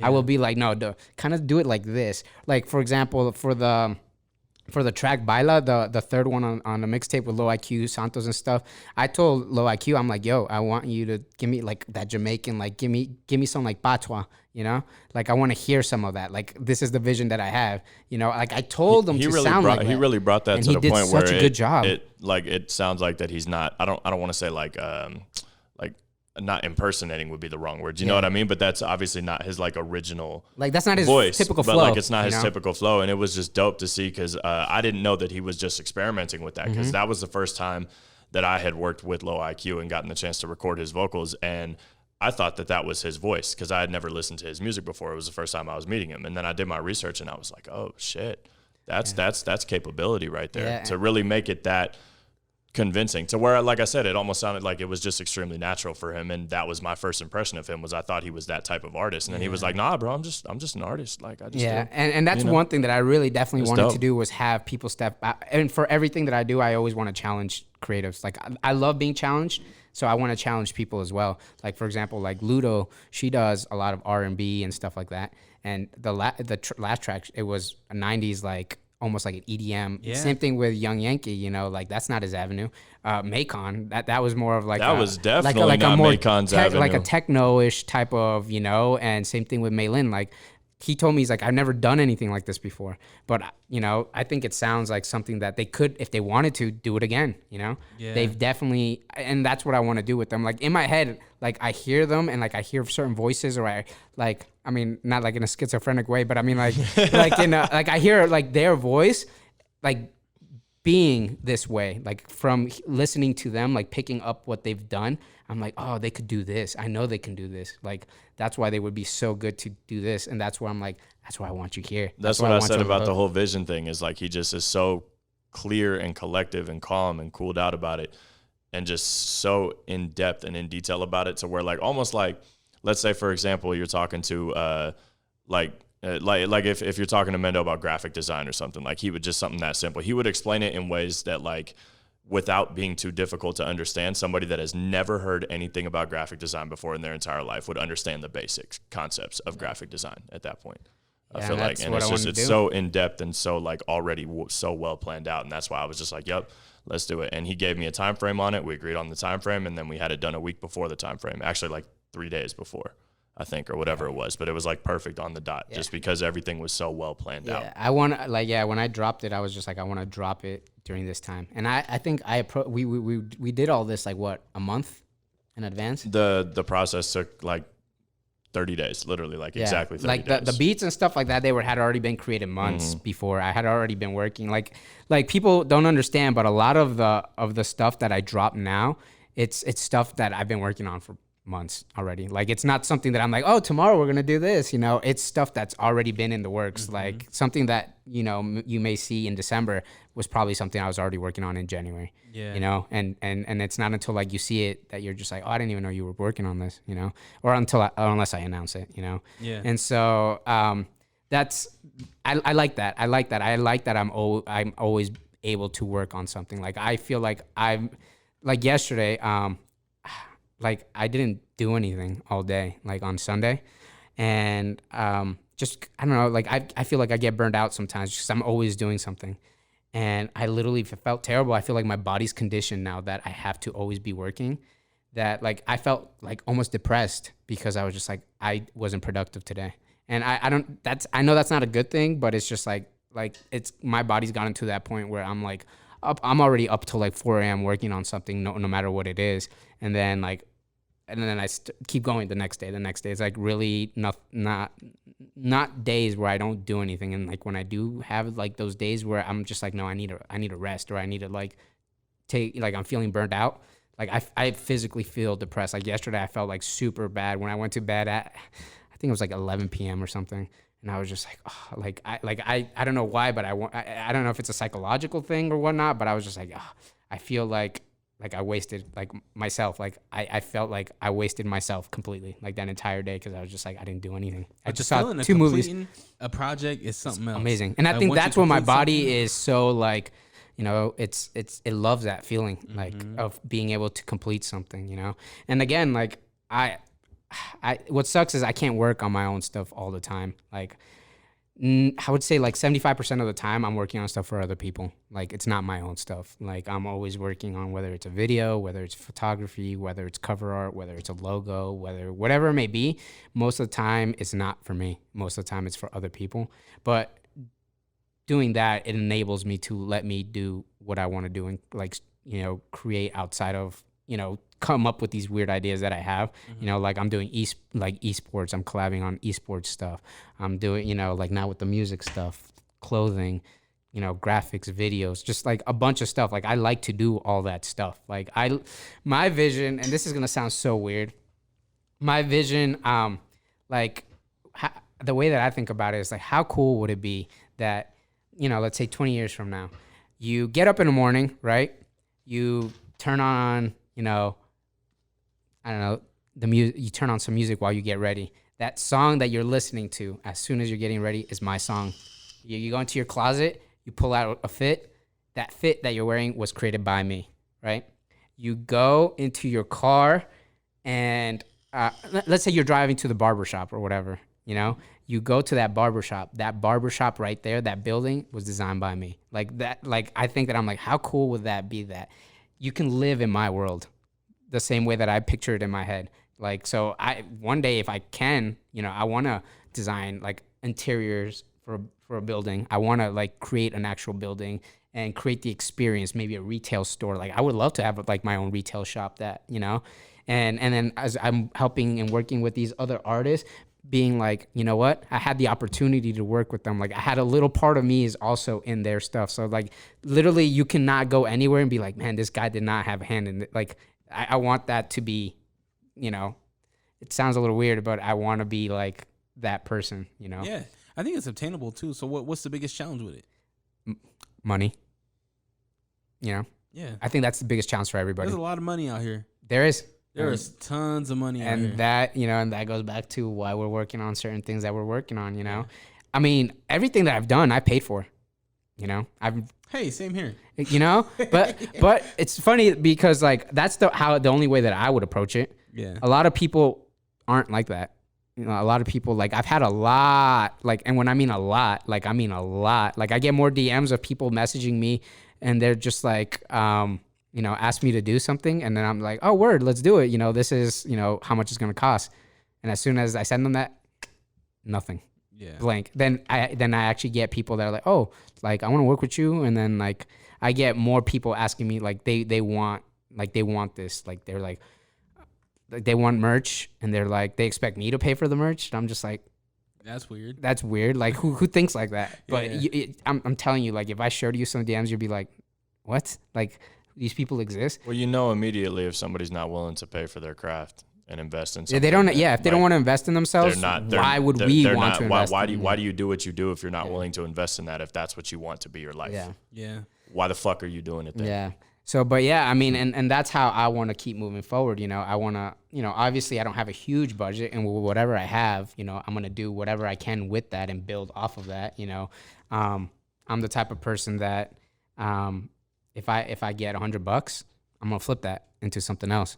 That's always been like, just my parents were hustlers, especially when they come from different countries and stuff like that. When people come from different countries, you see that as an immigrant, you see that like you cannot sit still. Like you cannot, like you're surrounded by the hustle. Mm-hmm. Like if not, they can't live, And so when I've always seen my parents, like they hustled, and I mean like they hustled like multiple jobs, like, and I've always saw that. And I'm like, the way that especially like my dad and even my mom, the way that they can turn, they're like, I want to do this in like 5 years, and they'll start off with $10, and in those 10 years they'll get that house, they'll get whatever, and I've always seen that. I'm like, dang, like it's like magic almost. Like it's literally almost like magic, and it's like, I don't know if you've seen on YouTube those people that literally start off with a paperclip and then they turn it into, they trade it until they get a car. Yeah, so like that's how I see it, but like with money. And it's not even like the money just to have money, but it's like the projects, like, oh, I'm going to start with this little project and then go to this bigger project, to this bigger project. And that goes back to like why I didn't make it as long, was because this time I couldn't afford to make it that long, like longer. Mm-hmm. But the next project will be longer because, starting from this little, 1 track song evolved into a little 4-track EP, if you count the intro. But then from that, that's going to build into something else, because I'm taking whatever I did here and build upon that with it's like same thing, you flip it. You just got to be a hustler. Like that's beautiful, man. And that's the challenge. That's the challenge. And a big part of it, like, it's not necessarily going back to what you said, like, why aren't you doing it? I am, but I'm doing it in like increments. Like I'm taking, like, you got to be patient with it, like it doesn't happen overnight, and I'm in the process of it, like I don't think there's ever, I mean, unless, you got like mad money from the get, like that you can like have this big vision and make it happen from from the very beginning. Like you got to start from, everybody's got to go through a process. And right now everybody's just seeing my process. Like, that again, from that one song, one t-shirt, one hoodie, to all these things, it just keeps going. And it's just the process. It's not that I'm like, well, I can't do it because of the money. It's just I'm in the process of building it to this, I get it. You guys being transplants, the Bay, South Florida. Yeah. Have you guys felt any adversity from other artists out here? No, I haven't. Not one bit. Not one bit. That's It's one of been the all love. biggest thing. Like, I've been embraced, and it's crazy. Like, people show me more love here than back in South Florida. I'm I just don't know like, what it is. it doesn't matter. Like, I mean, it's like this is going to sound a little weird to say, but like, I mean, the city that, even if you're not from the city that you blow up in, let's say, quote unquote, like, you still got to show that city, I don't want to say the most love, but at the same time, the city that it is the reason or the main reason why you made it out of, like, whatever you're looking for, or why you're taking that next step and like further your career and like try to go mainstream or whatever that goal may be, that end goal. And it's just, it stacks up, and it's just it's kind of, it's, I always call it a chain reaction, because it's just one thing leads to another, and you have to show the place love where you go up. Yeah. I mean, and it's just, and it's always going to be love for the homeland, for wherever you're from, wherever you ended up at, wherever you have been or whatever. And it's like, and you always show love. But at the same time, the place that you go up at, that's the spot. And it's just, there's so much, I've just come to know there's so much untapped potential here, and it's going to happen for somebody. It doesn't matter if it's one artist or 10 artists or a producer or an engineer or a creative designer or a video director, whatever it may be, whoever it may be. Yep. It's just, it's going to happen for someone, and then it's just a chain reaction of events from there. Like, I mean, again, it goes back to... I hate to be the bearer of bad news too, but I got to cut out in like literally 2 minutes, because I'm going to be late to work. I got to take care of my bills, which will soon not have to be taken care of anymore whenever this shit pay off. But So before you leave, what's your socials? So people my Instagram. I could stay on here a little longer. You're good. Yeah, you chilling, bro. I mean, I'm gonna have to come back and do a solo interview with you, so we can get more in depth about stuff. But my Instagram and Twitter at @whoismatty Aston, Snapchat Matt Aston Music. I'm on everything. And BTO, we in the building. West Coast to the West Side. We out. I love y'all. I gotta go take care of some bills. You know what I'm saying? It is what it is. But Bay Boy video out now. Yes, sir. Bay Boy video is out now. The link is in my Instagram bio once again at @whoismatty Aston. BTO is in the building. Dre, I appreciate you. We gone. Yeah, peace, brother. So, Mendo. Yeah. I feel like you're in a unique spot where you're getting benefit from helping other people create what I don't want to say what their vision is, because you have a vision as well. Yeah. But I think we're helping each other. Yeah, I mean, honestly, that's what it is. And that's why I want to know if you're facing any adversity here right now. No. You know what I mean? See you, bro. Take care, bro. Yeah. Peace, brother. But no, I don't. Like I said, I've gotten so much love from people. Like the whole click thing, honestly, like that we were talking about earlier. Yeah. I personally have never seen it. So I work with people down in Provo. I work with people here in Salt Lake. I work with people like in just different parts, and I've never had anybody being like, oh, I don't want to work with them. I bring, the people together sometimes, and, cause on certain projects, like on the first Cxlture project, that was the first time 90% of those artists ever met until they sat down and worked, A lot of them were transplants though, right? Like Ludo's not from here. Yeah, Loaku's not from here. Santos is from here, though. Santos is from here. Maylin is from here. Young Yankee's from here. Macon's from, I guess he's from here, even though he's foreign, but like he's, from like here. So that's what I'm saying. Like it was a good, diverse group, that I got the opportunity to work with. And that's what I want to do. I want to work with people that aren't from here, people that are from here, and just integrate. I just want to integrate people together. Like it's so much stronger when you come together. Like when this person's following and this person's following come together to work on a project, not necessarily just on a project that I put together, but like for example, when I introduced Matty to the other artists that I work with when we were doing the mixtape, that something came out of that. And that's what I want. I want them to, like, after I introduce them somehow, that they're like, yo, like I like working with you. You're talented. Like that's actually work, you know? Oh, I've heard of you. I'm glad that we got the chance to meet and actually work on something. Like let's work on something else, you know? Yeah. And that's what I want. That's one of my missions, you know? I think it's perfect. I think it's needed. Yeah. Like I said, man, you're in a unique spot right now. Yeah. And I think also people don't see me as a threat when it comes to like music, you know? Maybe that may be like, I'm not a rapper. I'm not a producer. I'm not any of these things, you know? A lot of people ask me all the time, like, what do you do? Like, they know, like, they've approached me, like, I've seen you. I know who you are. What do you do? Like, I just heard that you just dropped this song, but then, like, last week I saw you drop a video with these people, but the week before that I just saw that you dropped, like, this jersey or something like that, and they're like, what do you do? Like, who are you? Like, and so I feel people they're so confused of, like, who I am and what I do, that they're just kind of, like, honestly, he's not a threat because he's not up my lane. You know, he's just doing whatever, you know. But you really are, though. I mean, you are. I want in those to. Lanes. Yeah. I mean, it's crazy because I don't remember who it was, but they introduced me as an artist, and I was just like, I mean, I guess maybe I am. No, you are. Know? Maybe I am. Maybe I'm. I don't know. You are painting canvases. Yeah, and that's how I see it. Ways. Yeah, you know, most people they call me a creative director. Because I mean that's in the essence what I do. Because like for example, same with this, I keep going back to the Mixxtape because that's the latest project that I dropped. I didn't necessarily sit down and actually produce it. Like I didn't physically produce the beat. I didn't physically write the verses. You did. You physically were there going boom, boom, boom. But boom, I didn't boom. like. I wasn't on the computer like. Yeah, but like, you had it, as much as you try to split it. You did have a physical, hands-on. Your touch was on it. Yeah, oh for sure, because it was my vision. Boards, but you told them what to do. Yeah, no, yeah, and that's what I'm saying is just like, but I don't like physically do it, you know, like the vision is, and it's crazy because a lot of people think that's weird because they're just like, oh, so what did you do in it, you know? And until I explain to them, they don't understand.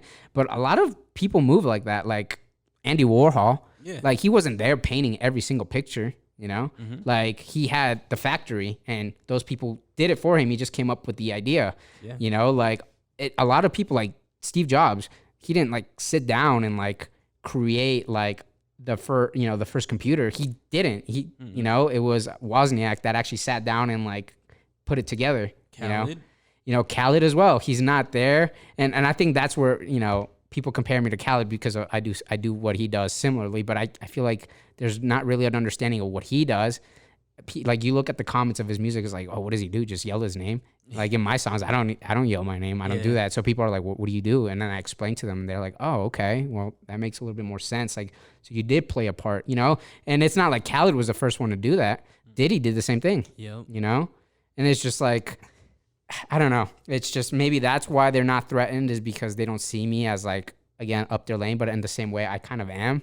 Yeah. You know, like I just want to create. Like I don't want to put a label to myself. Like I don't want to box myself in. Yeah. You know, I want to do different things. I don't think you should. I don't think you should box yourself in. I think you're heading in a direction that is truthful to yourself. Exactly. And it's an area that is gonna help a lot of people. Yeah. And it's an area I think is needed. I think that you know, here in this state, in the city, we need more creatives with the mindset like you. Where it's like, I have this vision. I'm not gonna just box myself in. Let's do this project.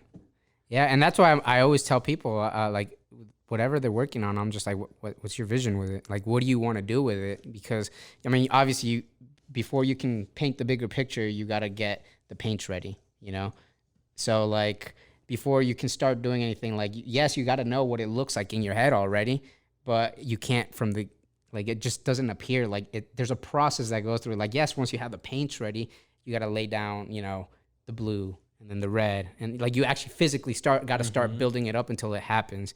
And I think, you know, that's what I tell everybody. I'm like, that's what we all got to do. We got to come together, you know, and treat it from a business perspective. Like everything in my head, I always think about it like I want to make, you know, I want to be able to do this for forever, you know, like I want to be able to make things for as long as I can and continue to just, I don't know, like kind of that little hunger that's inside of me to create things just to like make it go away.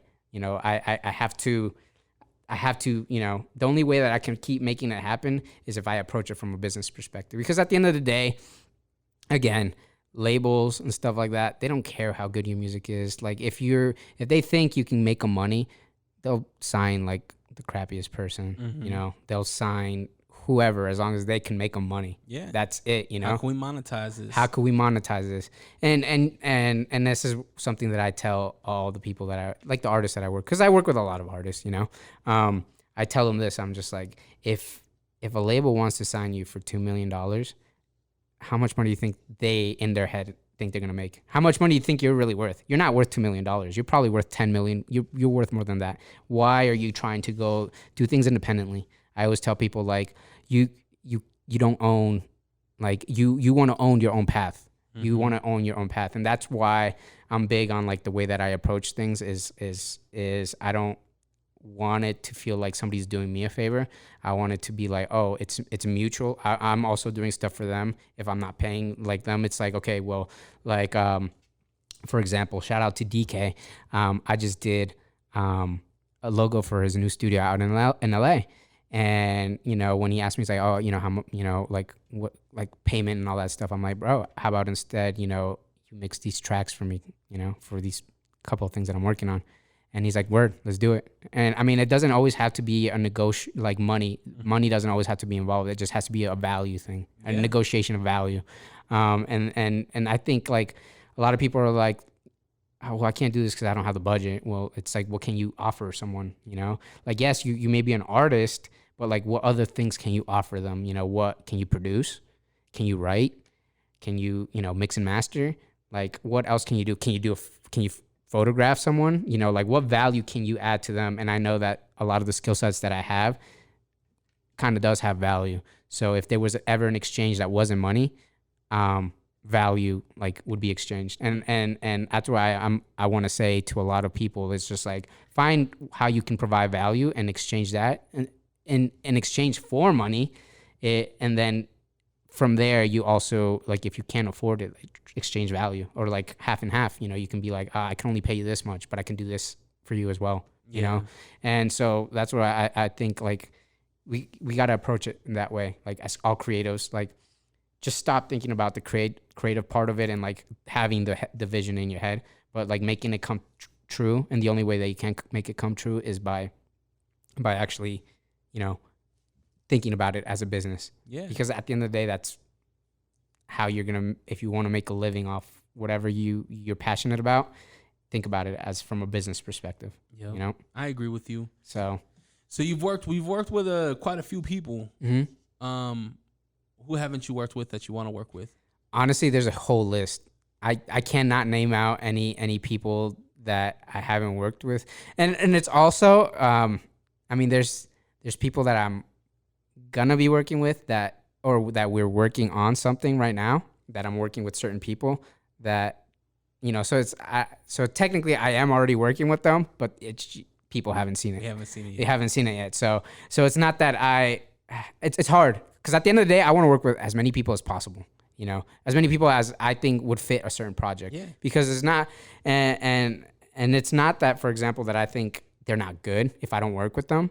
It's just they don't fit the vision in my head when it comes to, like, you know, they have a certain sound, or they, you know, whatever it may be. It's not that they're bad. It's just that I don't feel like they would fit this project, you know, or that I don't feel like they would be comfortable working in this situation, or this and that, or maybe they're just not at the level of what I want them to do just yet. But yeah, there's a lot of people, and again, I want to work with people in not just music. I want to, you know, again, going back to it, I want to build on what I'm doing with the esports, with culture. I want to build on the music stuff. I want to build on the video stuff. I want to build, you know, I want to get my hand everywhere, you know, collaborate and just mix all these worlds together. Like, how cool would it be, you know, if I brought some of the artists that I worked with into, you know, that esports world? Or how cool would it be if, you know, we took some of these people and put them in a movie? Yeah. By working with these people, have them be actors. How cool would it be, you know, to get them in a fashion show? You know, like, that's, to me, that's what I want to do. Is I'm like, I want to put you guys here so you guys can just experiment, do different things. you know? And that's in my head. That's like, I feel like my purpose, yes, I do want to create, but my purpose is to unite. Not even like as in bring people together, but like as in unite, you know, different cultures. Because the way that I grew up in South Florida, it's such a big melting pot. Like I grew up, you know, listening to hip hop, but I also grew up listening to, you know, like 90s and 80s and stuff like that. And then later on, as I got older, like EDM and, you know, rock, like classic rock, like, and I grew up with all that. And like, it's just like the last mixtape. It wasn't straight hip hop. It was a mix of different things. Yeah. And I'm just like, well, what if I could mix all these things that I've been into? Like, what if I could mix, you know, fashion with music, with esports, with all these different things, just have them come together. It's just like, again, it just goes back to like, people can live in my world without, you know, being in my head. Like they could just physically live, you know, be part of that and have people know that it's okay to be like, to, you know, like hip hop, but, you know, also like ballet or something. I don't know, that they, you know, stuff like that, you know, it's that it's okay to mold those two worlds together, because there's probably other people that like those same things as well. And so that, I feel like that's my purpose, is to kind of be like, mix things together, you know, especially with the internet. The internet has allowed that to happen, like crucially. And that's why you see all these like multifaceted, like creatives, again, you know, like Donald Glover. You see, you know, people hop in from place to place, like maybe they're in a movie here. You know, I just saw a movie yesterday that Machine Gun Kelly was in, you know, he's doing acting now. Someone that did it really well and was Tupac, you know. He did music, but he also did a lot of other stuff. He modeled for Versace. He he just did so many things. You know, he had the clothing brand Machiavelli. So he's one of those people that I owe, like growing up. I was just like, oh, that's so cool. Like I don't have to be known as this person. Like I can be, you know, do this, and this, and it'll be okay. You know, like he was an actor too. You know, it's just like you can do all these things, and it's okay. You don't have to be the best at it, but if you like it, you have an avenue to do it. And the internet has allowed us to do that without having to go through gatekeepers. And that's what I kind of want people to stop thinking about. Like, oh, well, I can't do this because of this. You know, I'm just like, just start doing it, you know? Like, I didn't know anybody, again. And it's just like, but I had this idea that I wanted to work with all these other creatives, you know? Just go for it. Just start. And that is the biggest message that I want to.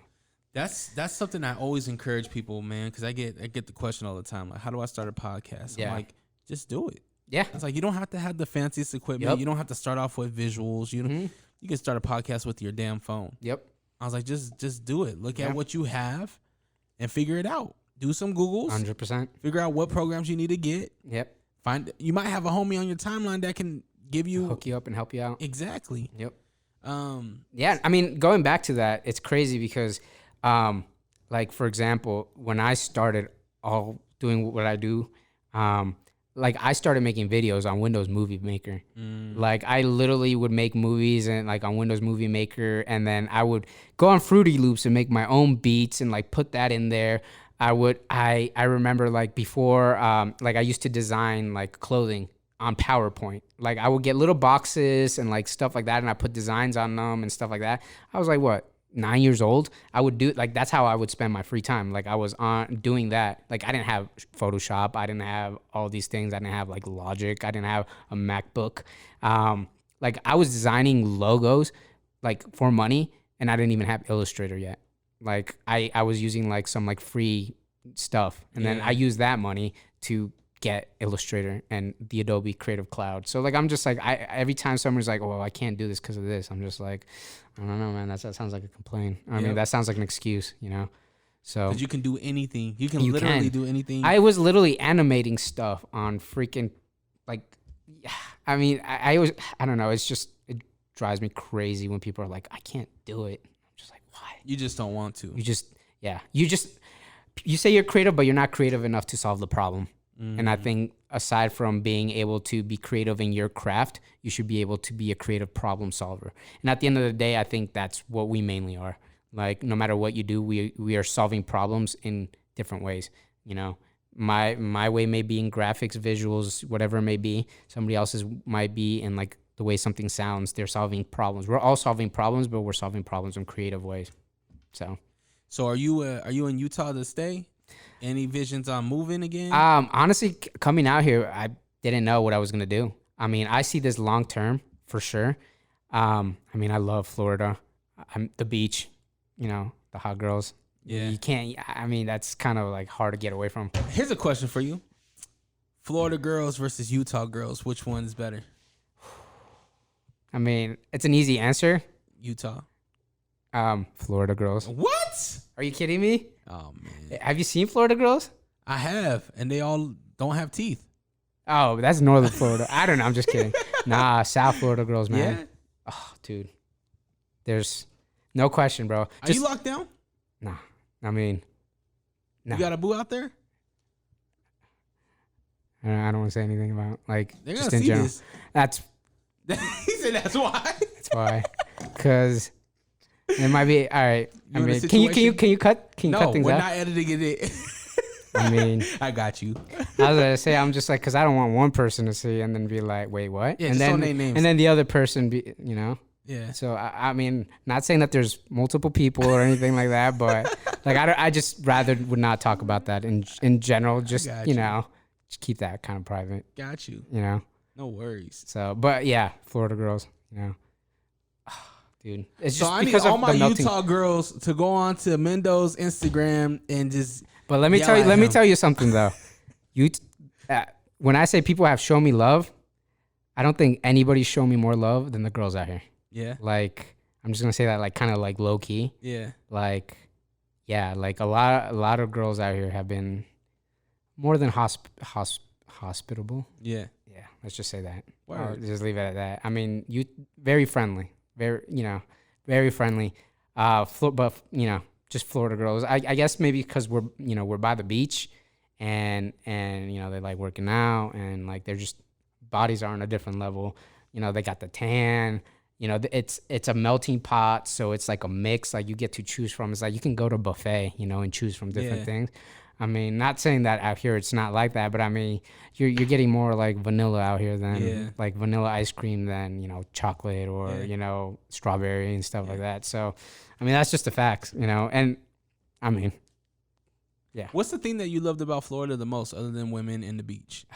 My family, food. Oh my gosh, The food. bro, food out there. And the thing is, out here, and this was one of the hardest things for me to kind of get like away from, like when I moved out here. You got like two spots you can eat like anytime after one. Like you kind of like you have like a couple of spots out there.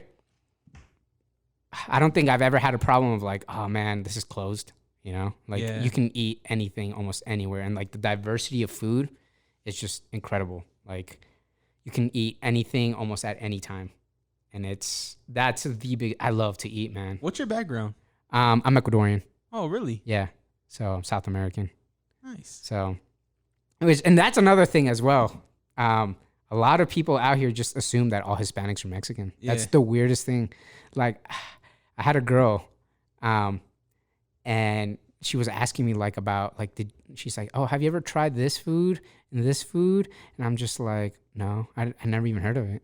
And she's like, have you tried this and this? And I was like, after I said like no a couple of times, she's like, wow, what kind of Mexican are you?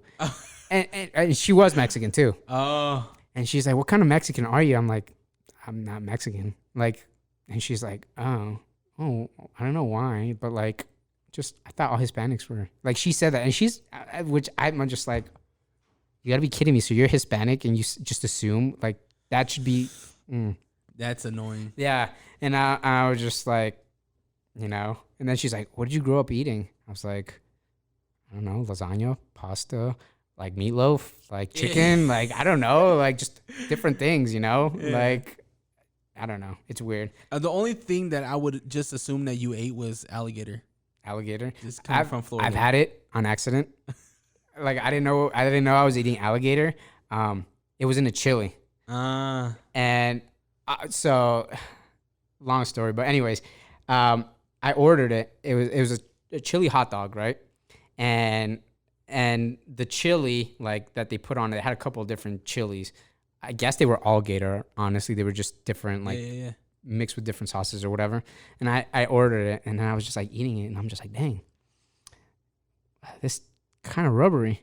And I'm like chilling, waiting for my boy to get his hot dog, like as I'm biting into it. And I look up at the sign, and I'm just like, it's like gator meat chili, and I was just like, oh dang, word. And I didn't finish it. Yeah, of course, I paid for it. Of course. But yeah, no, it was weird. Like that was the only time I tried chili, and I don't know if I tasted the actual like raw flavor of it because it was covered in like chili and potatoes and just not potatoes, vegetables. So I it was mixed in. But yeah, that was the only time I tried gator. But yeah, people. I mean, because it's such a melting pot of different areas, I've gotten the chance to try. I grew up with a lot of Italians, just different cultures in general. So I've tried a lot of Italian food. I've tried Haitian food. Griot is so good. Mm-hmm. I've tried Dominican food. Mofongo is really good. I've just like Colombian food is my personal favorite. I love like a bandeja paisa. That doesn't exist out here in Utah, which blew my mind. They don't got no Colombian restaurants out here. Really? Yeah. I look for it, man. I mean, at least I'm trying to think of where I swear there is. They got Latin restaurants, but it's not like an actual like Colombian restaurant. It's like, I mean, what's your background? My dad's black, my mom's Mexican. Yeah. All right. So just think about like if you go to a restaurant that specifically focuses on like a specific food, mm-hmm. like they do it the best. It's like the most authentic, right? And so somebody that tries to generalize it like all Hispanic food, like a Latin restaurant, it's just like they don't really specialize on it, Yeah. And so that's how I feel about it, I wish they had it. It's literally like my favorite thing, and then of course, if you've ever been to Florida, pub subs. Oh, what's a pub sub? Oh man, is this like a sandwich? Mm-hmm. So so there's these things down there called Publixes, which I didn't know that it were only like in the South. Grocery stores? In the yeah. Oh, yeah. So it's like a Harmon's type of thing, right? But they have like in the deli area, they got they got sandwiches, and there's this chicken tender pub sub.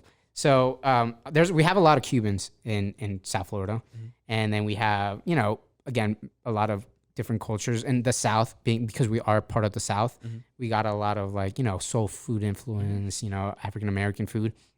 So we got these like fried chicken pub subs. So it's like a Cuban sandwich almost with like chicken tenders in it. So it mixes those two worlds together. That sounds fire. Oh, dude, it's so good. I took when I went to Florida. And that was like literally the first thing that I tried.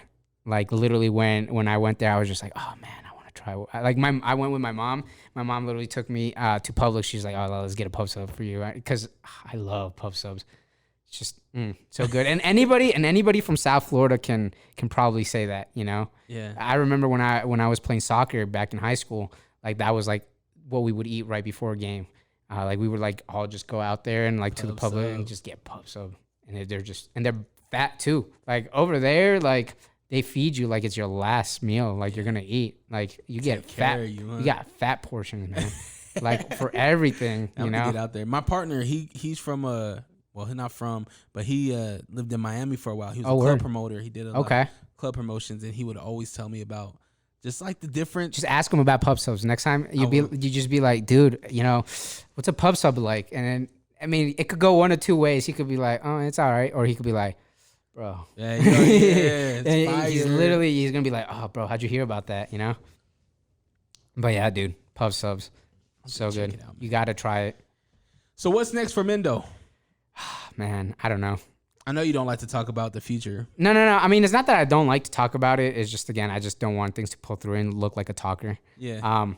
Honestly, like, there's so many things I'm working on, like, just individually with clients and artists and projects for myself, that is just like a big list. My phone, when I get random ideas, I put it up on my phone, and I just have a whole bunch of notes of like ideas and projects that I want to do.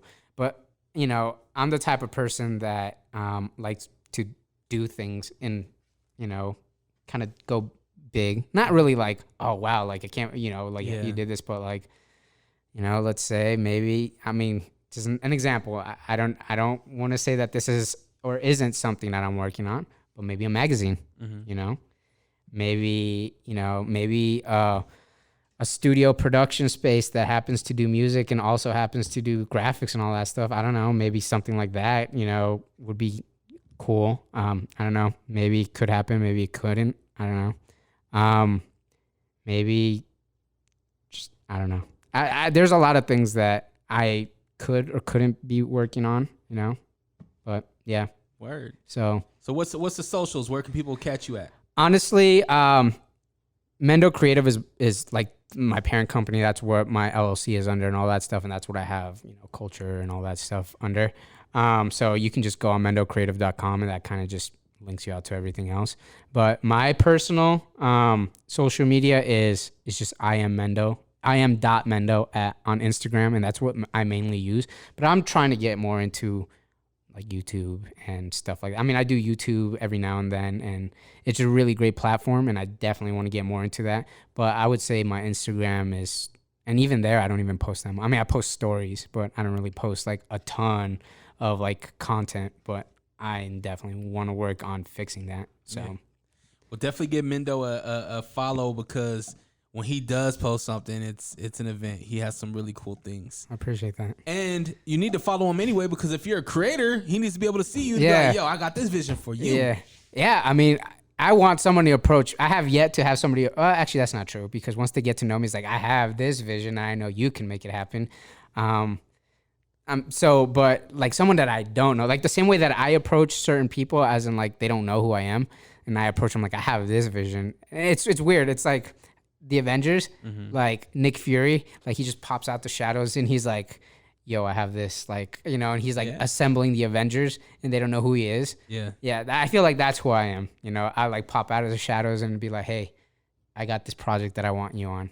And but I want someone to, you know, I'd be cool if somebody's like, oh, I want you to do this. But a lot of people, again, because I'm all over the place doing a bunch of different things, they can't like pinpoint me down. Like they wouldn't find, like, I wouldn't be, you know, the same way that people are like, oh, I got this guy that is an amazing photographer, or this guy drops mad bars. Like they're known for like doing this really, really well. Yeah. I don't know if people could kind of pinpoint me to like that. Like, I don't know if they're like, I mean, graphics. I mean, I think that's one of the things that a lot of people have approached me to. Clothing, which, yeah, I love. That's now music.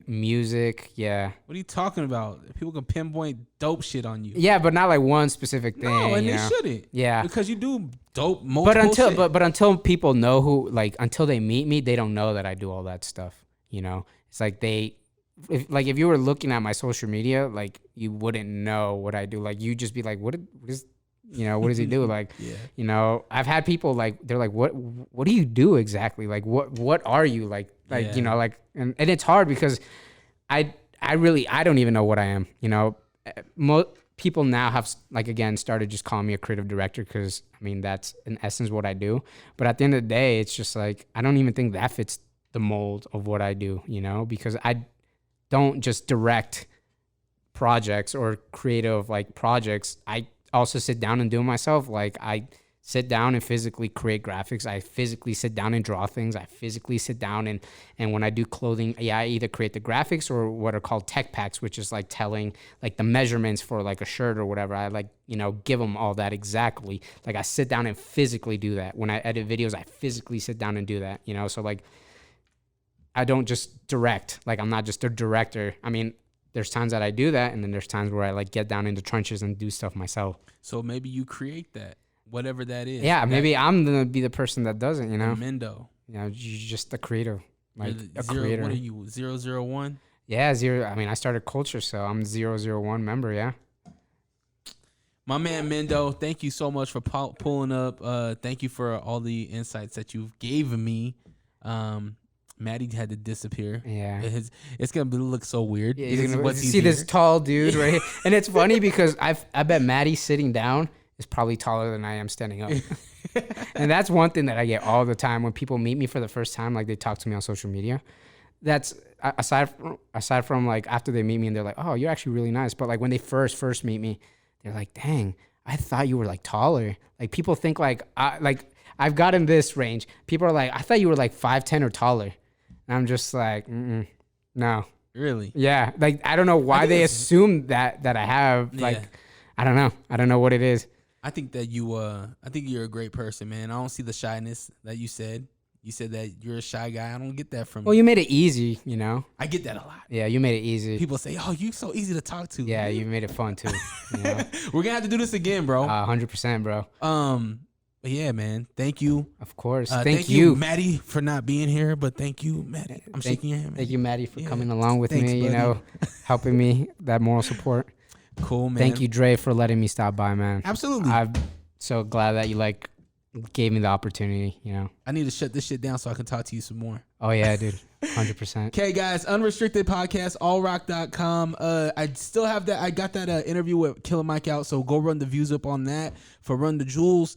And U92SLC.com as well for all crazy exclusive content. Me and Bangarang actually played Madden, and that was fun. So go check that out. If y'all ever play FIFA, yeah, call me out. Got you. I got you. I'll get you a good whooping. Oh wow. I heard you took an L, you know, in Madden, but you know, maybe you'll take an L in FIFA too. No, that ain't happening. Okay, guys, y'all have a good day. Peace. Peace.